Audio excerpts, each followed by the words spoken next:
Minneapolis, St. Paul, The Fan.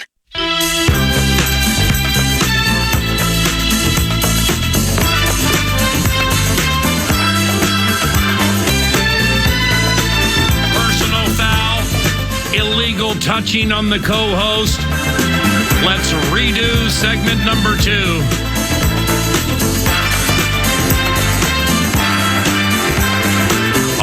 The sounds of the old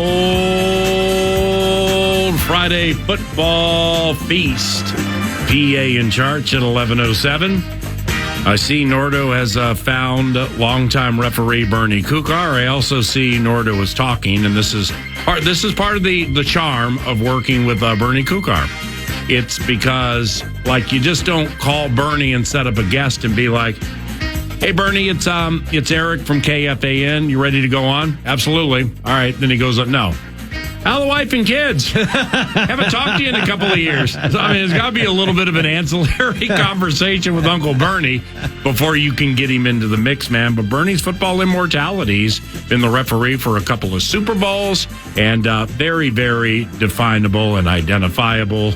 I think most people would remember Bernie Kukar from when he was the referee for a Seattle Green Bay playoff game. And they were heading into overtime at Lambeau. And Bernie flipped the coin, and Matt Hasselbeck won the call. Yeah. And he said, "We will take the ball, and we are going to win the game." And Bernie gave a little chuckle. You just never see refs chuckle. I thought it was cool. And one of my favorites joins us now. Bernie, PA in charge. How you been?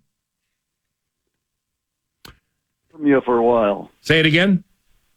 I said I haven't heard from you for quite a while. Well, I mean, it's the more things change, the more they stay the same. But I was actually, out of respect, going to say to you, Bernie, hey, I haven't heard from you in a while. How you been?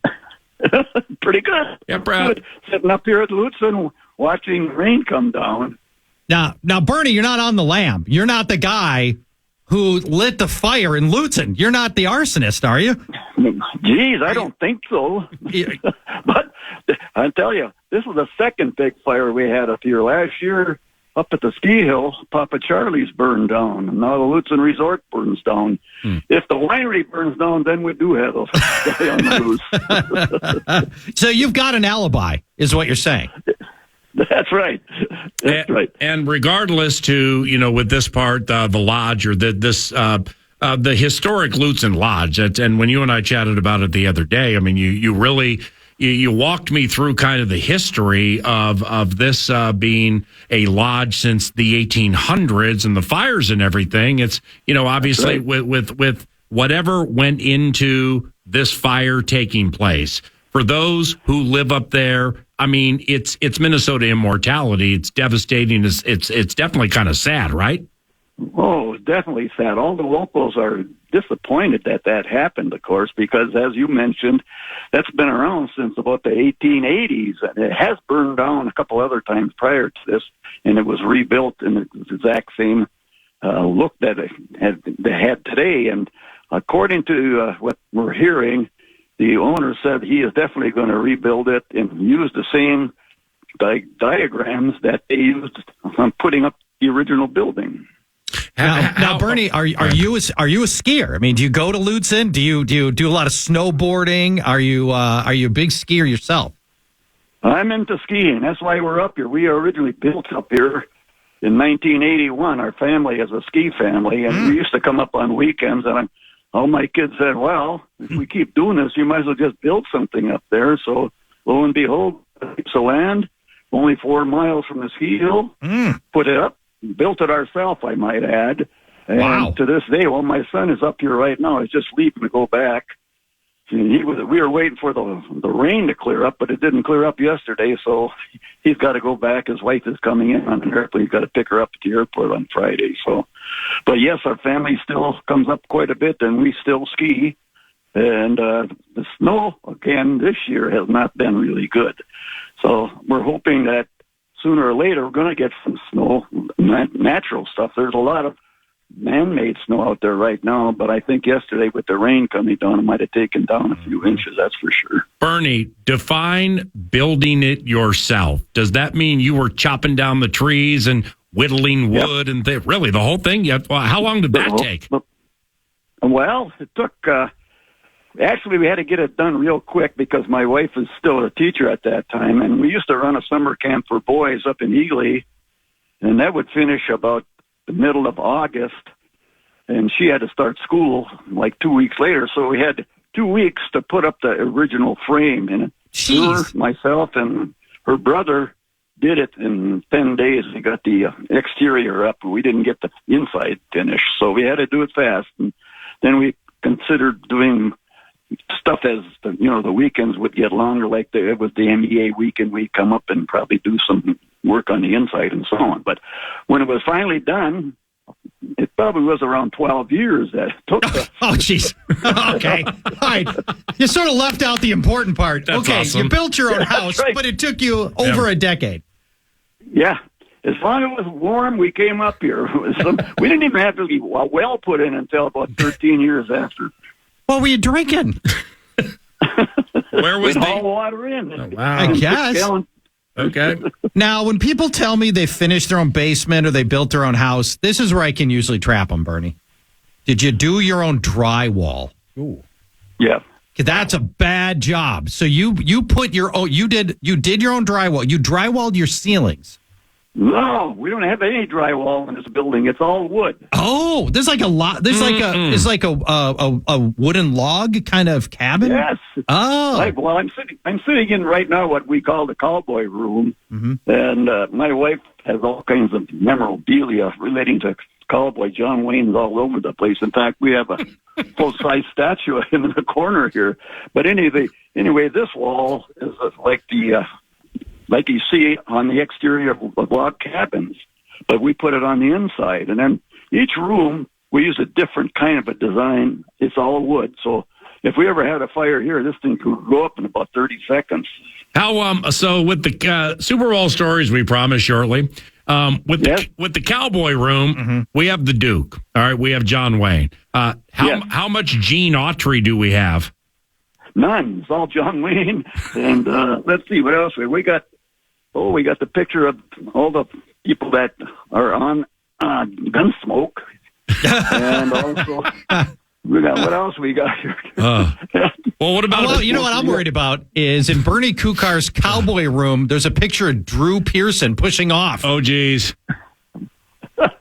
Bernie, he pushed off. No, what I've got a picture of me. I'll tell you, I got a picture of me sent by the New York Jets when I retired. It's like a actual poster, and I'm signaling touchdown, and it's from my back, so you see my number. I'm signaling touchdown, and I asked the guy when he sent it to me. I said, where in the world did you have that hanging? He says, right outside the coach's office. Or he says, well, every time they walked by, they threw darts at it. Hey, Bernie, speaking of like pictures and coaches and referees, when Bill Cowher shoved the film in the pocket of a ref, who was the ref? Let me think. It was something that. Austin. Gordy McCarter. Oh, Gordy McCarter. Oh, Gordy McCarter. I don't remember the story. Was that a referee or an official?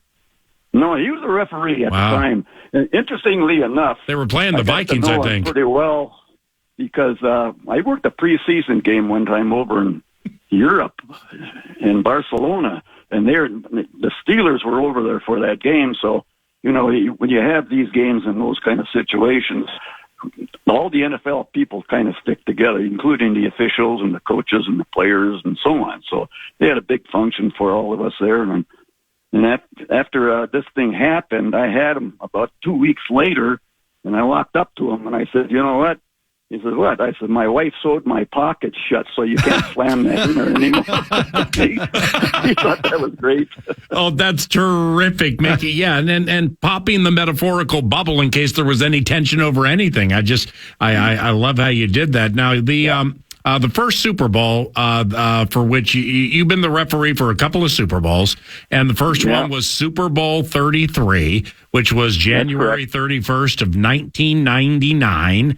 That's correct. What do you remember? What do you remember about when you first heard Because we've settled in really of late with Bill Vinovich, Carl Sheppers. They've done 4 of the last 5 Super Bowls. So they've kind of settled into those two. And for those listening, you're going to hear me a lot specifically calling games. Identify the referee, but you don't call everybody referees. There is a referee. He has a staff of officials. When you first got word that you were going to be doing that game, how did you feel? Well, I felt finally. Yes. I know I was on the list for a couple before that, but because of the situations that popped up, I wasn't able to go. And even on this one, it was questionable because, if you recall, the Vikings were the favorites to go to this Super Bowl. And at that time, Jerry Seaman was the head of the officials. And he told me that I was the number 1 rated guy, but if the Vikings win, he can't put me in the Super Bowl. So I can guarantee you, I was the only guy in Minnesota rooting for the Atlanta Falcons.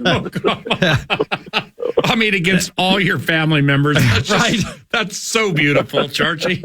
Now, you mentioned Jerry Seaman. He was from Minnesota as well, and another officiating great. Yes, he is, and his son is still in the league right now, Jeff Seaman. Yeah. Now, what was you worked with Jerry for a long time, I assume? Oh, yes. Well, he and I actually, before he became the head of officials, he and I were teammates as far as working basketball games. We used to work in the Wisconsin State University Conference for about 20 years. So I rode in a car with him for 20 years working those basketball games over in Wisconsin. So, yeah, we had a long history, no question about that. Then you worked the 2002 Super Bowl, Patriots over the much favored Rams, considered one of the great Super Bowls of all time, one of the biggest upsets in the history of the Super Bowl. Tell me a little bit about what you remember from that one as the Patriots entered that game as 14.5-point underdogs. Right. Well, what I remember explicitly is, as you well mentioned earlier, that Drew Bledsoe actually was the starting quarterback that year. And I think it was about the 6th game or so into the season where he got his chest caved in, basically. And the next week, Brady, of course, took over. I worked that game. I worked his first regular season game. I think they were playing Indianapolis. And then I didn't get him again until the Super Bowl. And that was his first Super Bowl win, too. So Belichick kind of liked me after those 2 games. I bet. Bernie, whether it's the Super Bowl or not, but, because you would see the same people year after year after year, the same coaches and everything, is how authentic, who were some of the more authentic characters in the NFL who would work you and your staff, but they would do it in a way that had some authenticity to it where you just kind of knew that they were a good guy in the first place? Well, one that comes to mind right off the bat is Billick. Wow. Okay. He was an interesting guy. I mean, I got to know him pretty well when he was an assistant with the Vikings. Yeah. And then, of course, he got the head job with the Ravens. And I remember a game we had specifically, and that was, I think they were playing Carolina, and both of them were, at that point in the season, it was a critical game, and whoever is going to win this game is either going to get into the playoffs or home field advantage. I can't recall all the details, but anyway, there was a play, and the Ravens were down by a by 6 points, actually, and the opposing team got the ball, and they actually were down on about the 2-yard line with just seconds to go. And the quarterback, well, you think it was a long pass. They got him down there. Both teams are running down their lineup and so on. And they did get the snap off, and the quarterback dived into the end zone for the so-called go-ahead touchdown that was being played in Carolina. And all they had to do was kick the extra point to win the game because it was a 6-point differential. Well, okay, the quarterback rolls into the end zone, and all of a sudden I see one of my line judges come running over there, and he says, I think we got a penalty here. And I said, what do you mean you think? Do we or don't we? He said, yeah, we have the the defense, when they were running down the field to get on their line of the other side of the line of scrimmage, one of the defended guys pushed the center and the quarterback out of the way to get over there. And when that happens, when they snap the ball, that is definitely a penalty. That play does not go off. It's already shut down. The game, or the penalty is going to be marked off half the distance to the goal, and then they start over. Well, the entire stadium thought they won the game with this dive in the end zone, and I went on a mic and I said, with a play of this magnitude, I need your attention. The whole stadium went silent. Wow, that's awesome. And I said to him, here's what we're going to do. I described the play and so on, and then I said, okay, we're going to penalize half the distance to the goal, and they're going to get an untimed down. And they're all booing now, of course. And then all of a sudden, Billick, he calls me over there, and I go trotting over there. I said, what do you want? And he goes, well, your guy didn't give us time to get on the line on the other side of the line of scrimmage. I says, we don't have to. Well, you didn't put the ball down right. I says, oh, yes, we did. And he kept looking for excuses. And he's a guy, he kind of likes the TV cameras around. And finally I said to him, Coach, I hate to say this to you, but, if we don't do this, you're going to lose the damn game. Oh, I knew you were right all along. That's awesome. That's so phenomenal. Bernie Kukar, he was the ref for a couple of Super Bowl stories, officiating immortality type stories like that. And so, like I said earlier, Bill Vinovich is the referee for Super Bowl 58 this weekend. He also did a Super Bowl 49, and Carl Sheffers did 50 and 57. He did last year. So it's like how does the staff from what you know, how does this work with who they choose to be the ref, and is it that ref's staff that he had during the season? Okay, first of all, how they choose these people is they rate us during the season. Every play of every game all season long. Each official is getting rated about that particular game. And then at the end of the season, they add up they get a certain amount of points for every. If you make a call correctly, you get 6 points or whatever it is. If you make an incorrect call, you get a minus number of points. So when the season is over and the playoffs start, they look at who's got the most points at that position. And he's going to be working the Super Bowl. And the two guys that are number 2 and number 3 on the rating system are going to be working the championship games. And then down the line, those are the ones that are working the playoffs and so on. So that's first and foremost. That's how they determine it. And sometimes they'll throw in another category, and that is, I got in a situation like that once in my career, that I had worked that Super Bowl 36, the number 1 rated guy for the second Super Bowl, but they don't give you 2 consecutive Super Bowls. Oh. So the second guy probably got that particular Super Bowl. So that's how they do it.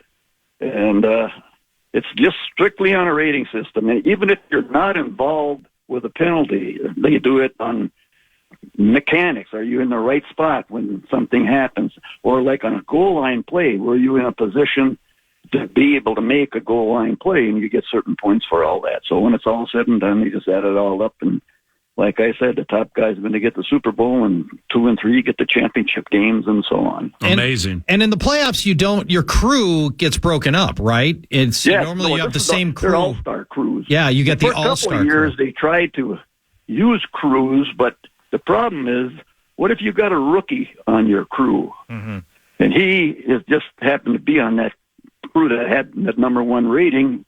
They don't want to put a rookie in a playoff games, that's for sure. So, and then they tried that for a few years, didn't work out that well, so they went back to the system of the so-called all-star crew, and that's what they're using today. Was that hard because now you're working with a bunch of people that you're not familiar with, because you get your routine that you've done all these games together with all season long, and now you've got new people?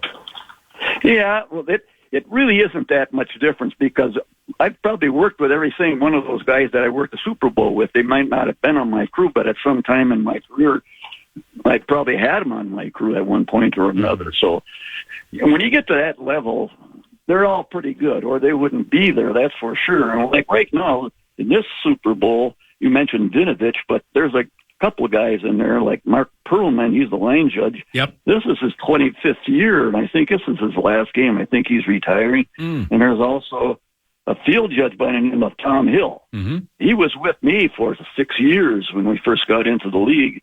He is probably the best field judge in the league by no comparison. I think this might be his third or fourth Super Bowl already, but I think this is his last year also. And then there's the back judge is Brad Freeman. His dad was on my crew for 5 or 6 years.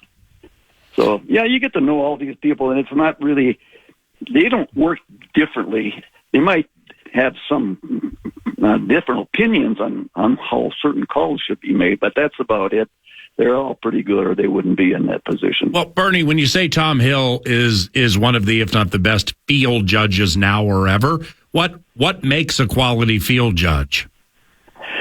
Well, in his case, he was I tell you, he was like a dictionary with that rule book. He knew everything. And he's the guy I always appointed to be standing next to me when we have a situation like if you got more than one flag on, if you got multiple flags, let's say one fall on the offense, one fall on the defense, then you got to figure out, where was the ball when some of these happened and what was going on with the play and so on.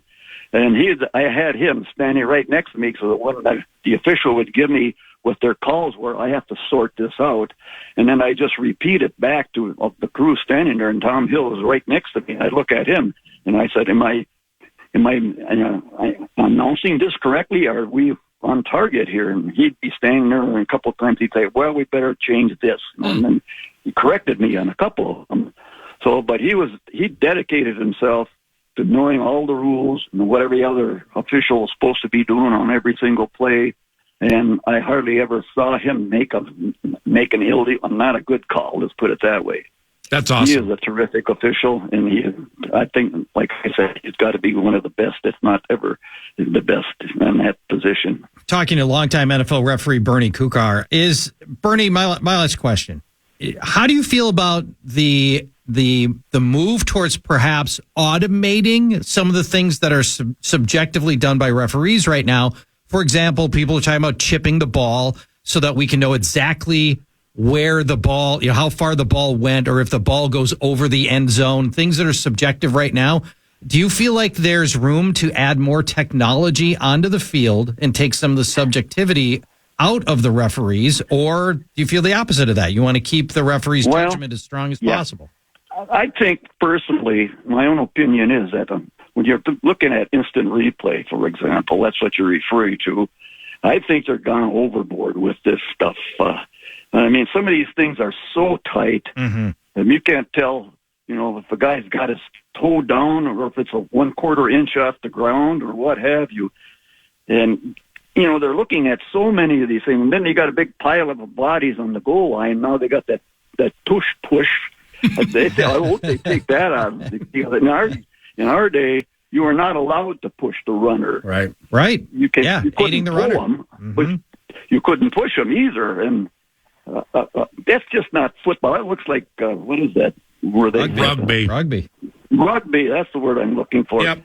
It looks like a rugby game. And that's gone a little bit too far with that business. And then for some of the stuff that they're looking at, they talk about doing different things. And then when that one couple of years ago, they put in pass interference. They wanted to have replays on that. Well, they found out what happens on those plays. And a lot of times, like the Vikings, there was a situation where they actually lost the game because of the damn replay, which was not right. It was wrong. So I think they've gone a little bit too far with this replay system, and it does delay the games quite a bit. So I wish they would loosen up. And now when you got things like hits on the quarterback, my goodness, you can hardly touch these quarterbacks, and they're calling roughing the passer. Yeah. The term roughing the passer is what they should be looking at. Roughing. Yeah. Not if they have a hand slide across his face mask or something like that. He can hardly touch you. You might as well put a red shirt on him. Bernie? Like they do in practice. Uncle Bernie Kukar, I promise I won't be a stranger as long as the time went by from our last couple of chats, whether it's on the microphone or not. I really enjoyed our phone conversation the last couple of days. And God bless you, my friend. Have a wonderful weekend and enjoy the Super Bowl, okay? Thanks, Paul. Good to hear from you. Yep, likewise, you too. See you later. So long. Super Bowl stories with officiating and referee immortality, Mr. Bernie Kukar. Bernie was money on the field, and 9 to noon is money right now. The Fan and the Big Ten basketball tournament want to give you a chance to put $1,000 in your hand. It's the National Cash Contest. Go to KFAN.com, use the keyword cash, and you might win $1,000. The keyword is cash. KFAN, The Fan.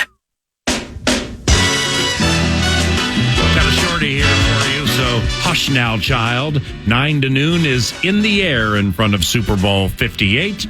PA, Charch, and Nordo, and here they are. Hush now. Yeah. And don't cry. Your folks might understand. Let's finish the prop situation here, and I'm not going to say saving the best for last because I can't say Noah Gray, a tight end few have heard of, is like the best, but the 10.5 receiving yards thing here, whatever it is. Let's wrap up the Noah Gray, over 10.5 receiving yards. This is going to get super nerdy as well. Mm-hmm. Over the last 5 weeks of the regular season, San Francisco ranked dead last in tight end yards allowed. Last, 32nd. And in the playoffs, they played 2 games. Detroit's tight ends piled up 105 yards. Yeah. Now, weirdly, San Francisco gives up overs to backup tight ends. Are you kidding me? So we're going to go all the way back to week 11 and listen to the names of these depth tight ends that have all gone over Noah Gray's line for the Super Bowl. Yeah. Week 11, something called Payne Durham. Jeez. Week 12, Will Dissly. Week 14, Colby Parkinson. Week 15, Elijah Higgins and Jeff Swaim. Week 16, Charlie Kohler. Week 18, Bryson Hopkins. Divisional round of the playoffs. Wow. Niners let a hobbled Luke Musgrave hit the over. Last game, Anthony Ferkster, backup, nearly hit the over. Came 2 yards away. In total, in the last 10 San Francisco games, 8 backup tight ends have topped Noah Gray's line.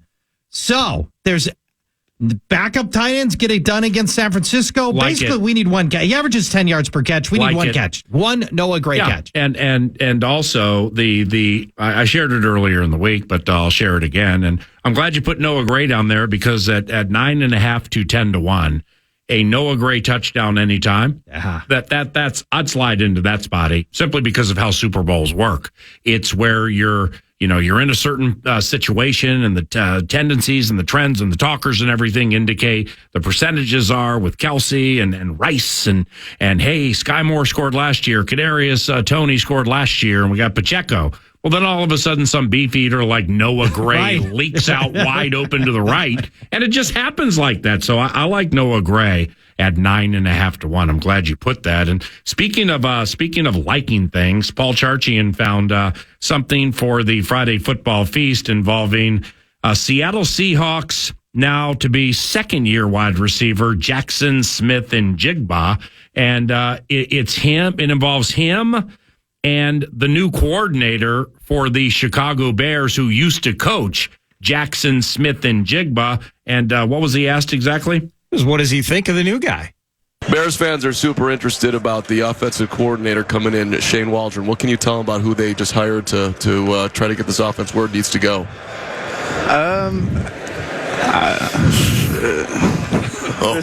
This is live? Yeah. We're not live. I'm playing. Good luck to y'all. I mean, he's a great person, great offensive coordinator. I was very lucky to have him my first year. Learned a lot from him. I think him and Justin will mesh well, and adding more guys around him, I think it'll be great. So we'll see. How about I always love that one. That's when you have nothing good to say about your just fired offensive coordinator. But you also learn what a man sounds like when they are pondering telling the truth and then they flip to complete lie mode. That's right. And it's so And transparent, right? It's unbelievable. I'm glad you found that. That was brilliant. And if you're a Bears fan, there are Bear fans right now going, what have we got ourselves into? Yeah. I mean, this is a rare moment of Jackson honesty. Smith in Jigba's opinion. So he got fired by the Chickens? He got fired fired by the Seahawks. Yeah. Bears hired him. Okay, Carroll's staff is out. Yes. So therefore, was he fired or just not retained because of new staff? Well, I mean, both, I guess. Yeah. He went with Carroll out the door. I see. And, usually when you ask this kind of question, you find something good to say. You can hear Jackson Smith and Jigba just scrambling. Like, what can I say? Good luck to y'all. Yeah, good luck to y'all. Jeez. Well, and that's also a day or two after fellow wide receiver DJ Moore shot straight with a question about Justin Fields, and he just he framed it up, and I've said this before, I'm not one who claims I can look at people's facial tics and or tendencies or eyes and say, well, I've just seen this in his face and I know he was lying. Yeah. But I like to watch it when they're talking about big spot things. And DJ Moore was like, I'm being straight with you here, man. Justin took major leaps last year. Okay. Justin Fields. And it's so he was championing using Fields as the starting quarterback, like moving forward when asked about the 1 or the 9. So it's either he was playing from the heart. Yeah. Or he just set up the greatest ruse from a trade standpoint that's ever been established in the history of negotiating. But he wants Justin back. And Justin did get better. Justin found his swivel. I can't necessarily say that he found the swivel that's going to scan, okay, quickly, 1, 2, 3, 4. There's 3. Saw it all week. You know what I mean? I can't say he's that guy yet, but when Justin came back from that injury, he was kind of a different guy. So there's we'll see with Waldron. We'll see how that whole process works, All right, 9 to noon finishes after this. 0.3 KFAN. Super Bowl story. 1 o'clock Central. Charch is all wound up over. It's a puppy, a little baby mommy is a puppy. Puppy Bowl is legitimately adorable. It's fun. It's easy. You throw it on while you're prepping for your Super Bowl party. Puppy Bowl, Animal Planet, 1 o'clock. Featuring 131 puppies. They play for either Team Fluff or Team Rough. Paul. Yeah. We can bet the Puppy Bowl. Oh, come on. Yep. Here we go. Okay. MVP, the most valuable puppy. The chalk favorite is playing for Team Fluff. Team Fluff. Patrick Mabones is plus 500. I wish Fluffy could be here. Yep. Patrick Mabones plus 500. He's a scrappy 9-month-old from Iowa. He's a long-limbed mixed breed with some beagle in him, which could account for his energy and determination, typical of beagles. Beagles hunt in packs, and Patrick Mabones is the ultimate team player, Paul. I love it, but how do you score? How do you score in the Puppy Bowl? They got to bring the ball over there's a stripe. They got a little mini stadium. They got to bring the ball over the stripe against the other opponent. Or you pylon cams? Or you bring a cat onto the field and pin it down. I always love that one. Here come all the dogs. Just kidding. Now, your long shot, now that's only plus 500. Paul, maybe you'd like a little more value in your bets. Okay. I want you to consider playing for Team Rough, Bark Purdy. Bark Purdy. Plus 3,300. 33 to 1 to Patrick win. Mabones. To win. Bark Purdy. To win MVP, most valuable puppy. So the one on whom I want to bet is Legarius Pede. I always love that one. I mean, if we're going to come up with names here, I got Legarius Pede. Who you got? Or is that a name that's in there? very good. That's not. There is no Legarius Pede in there. Yeah, all right. There's no I can't think of anything else. Slade. Darius Spade. How's that? I always love that one. Now, your long shot playing for Team Rough is Bark Purdy plus 3,300. He earned his spot in Puppy Bowl 20. It's the 20th anniversary, by the way, through fan voting. Bark Purdy is a fawn-colored Chihuahua mix from Sacramento. His scouting report, excellent balance, lateral speed with agility and cleverness that you often see in the Chihuahua breed, plus 3,300 for Bark Purdy. Now, there's this prop bet that the max bet on this everywhere in the world better be $10. Because you talk about a game you can fix. Emphasis on the word fix. That's right. Hey. Well, related to that, Paul, your prop bet, will any puppy attempt to mate during Puppy Bowl 20? Well, it depends on what they're doing with the cats. Yeah. Yes is plus 425. No is minus 800. Define attempt to mate. Well, so that's like, what you experience with scraps on your shin 5 days a week. Is that what we're talking about? That is, I believe, what we're talking about with another of the 131 puppies. My bones. Back to pass. It's a hump fake. I always love that one. It's a hump fake. Fires deep, intercepted, luxurious peed. All up and down your leg. The Puppy Bowl airs Animal Planet Sunday, 1 o'clock. Awesome. Nice job. You could have a little action on that if you want. Chiefs money line for me. What about you? Chiefs money line. Chiefs going to win this game. I'd like to get the little extra juice I can get in the money line. Nordo? I would go money line as well, and it's not a lot, but it's more obviously than taking the points. So I'm in on the Chiefs this week. Under. I like the under. Yeah, under 4.7 and a hook. Yes. 47.5. 47.5. We'll take it. Elite work as usual, brother. Thank you. Thank you. Enjoy the game. Nordo, likewise for you. And we'll chat with you on Monday as we go back over the Super Bowl. And I'm Paul Allen. Thank you for listening to FM 100.3 KFAN's Friday Football Feast. Here comes Khan to put a wrap on the week.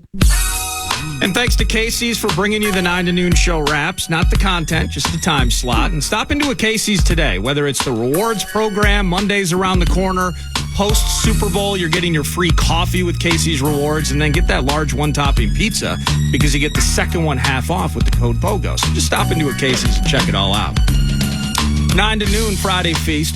Always on a roll with the Super Bowl stories and betting the Super Bowl. It all sounds better in FM. If you didn't know, stiff arming the clipping penalties in the studio. 3 hours it takes, we rant and rave. Losing track of the clock. What time is it? Flava Flav. Charge has to run. His gal tweeted about a nooner. He's a sensitive lover. Almost certainly a spooner. Well, maybe in that case I went too far. Switching gears, love that interview with Bernie Kukar. Plus we chatted about the Vikings and drafting the next star. But if drafting is golf, Kwesi's currently over par. And in the end, we're just hoping he makes the cut. And in fairness, I can barely make a damn putt. But off of the tee, when we're all yelling for... hoping these picks land better than before. My ding-a-ling, my ding-a-ling. PA and Church. Podcast today's Paul Allen Show or listen back to previous show and interviews by going to the iHeartRadio app or KFAN.com.